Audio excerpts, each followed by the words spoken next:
ہمارے ہاں تو یہ بہت سمجھنے کی ضرورت ہے۔ قرآن کس کے لیے حفاظت ہے؟ قرآن کیسے حفاظت ہے؟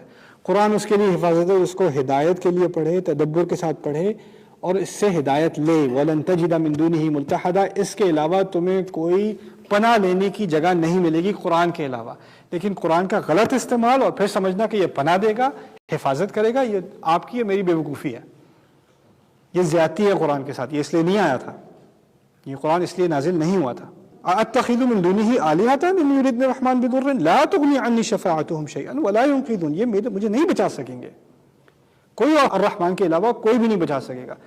اللہ تعالیٰ کے نبی نے یہ چیزیں نہیں دی، اسی لیے کہا ہے اتبعوا المرسلین، جو بھیجے گئے ہیں ان کو مانو، یہ باقی سب نہیں بھیجے گئے۔ جب تک یہ نبی کی بات کر رہے ہیں، اللہ کی بات کر رہے ہیں، تب تک ان کو مانو، جب یہ اس سے ہٹتے ہیں تو ان کی بات مت مانو۔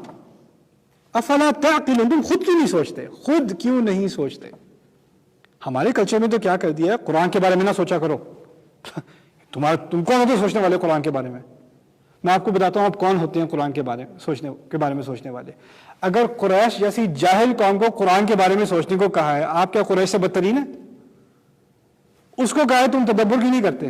منافقوں کو کہا تھا تم قرآن پہ خود غور کیوں نہیں کرتے؟ اگر آپ نہیں کرتے تو قرآن کی شکایت ہے یا تو یہ کافر ہے یا منافق ہے۔ وہی دو لوگ ہیں جن کو قرآن پہ غور کرنے کا کوئی دلچسپی نہیں ہے، کوئی ذوق نہیں، کوئی شوق نہیں ہے۔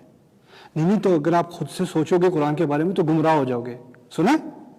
خود سے سوچو گے تو گمراہ ہو جاؤ گے، اگر نہیں سوچو گے تو گمراہ ہو جاؤ گے۔ بھائی یہ قرآن سوچنے کے لیے نازل کیا گیا تھا، آیات للسائلین، اس میں آیا تھا پوچھنے والوں کے لیے۔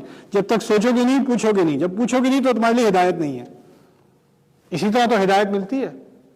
میں یہ نہیں کہہ رہا کہ تم خود ہی مفسر بن جاؤ، قرآن کو پڑھ کے سمجھ کے پڑھنا یہ انسان کے لیے نازل ہوا تھا، عالم کے لیے نہیں، یہ انسان کے لیے نازل ہوا تھا۔